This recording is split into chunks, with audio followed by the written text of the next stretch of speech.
Oglala Sioux Tribe urges release of 3 members held at ICD facility in Minneapolis. On Tuesday, Frank Starr comes out, the president of South Dakota's Oglala Sioux Tribe, demanded the immediate freedom of tribal members who were seized by Immigration and Customs Enforcement at a Minneapolis homeless encampment.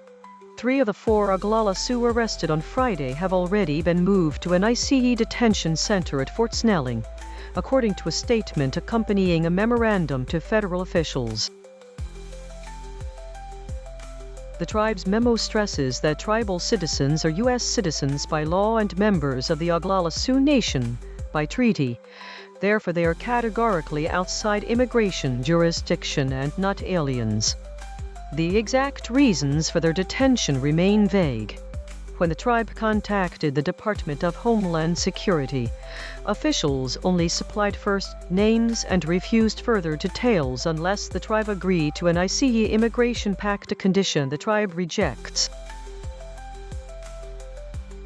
Starr comes out posted on Facebook that the 4 detainees are homeless, living under a Minneapolis bridge, and that 1 individual has already been released.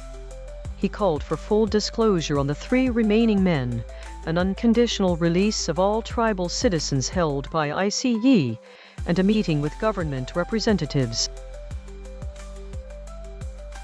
Fort Snelling carries a painful legacy for Indigenous peoples.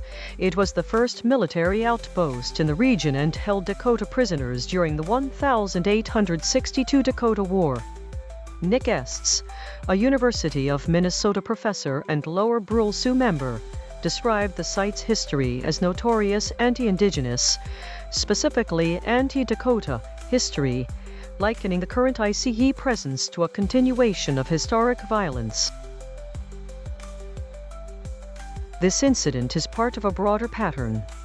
In the past year, Navajo leaders reported ICE stops in Arizona and New Mexico, and a Salt River Pima Maricopa member was briefly slated for deportation after an arrest in Iowa. Actress Elaine Miles, of the Confederated Tribes of the Umatilla, recounted being stopped in Washington state and told her tribal ID looked fake.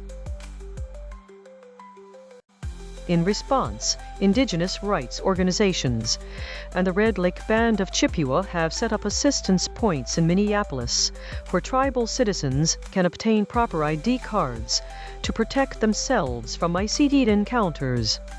Mary Lagarde, director of the Minneapolis American Indian Center, emphasized the importance of having a legitimate tribal ID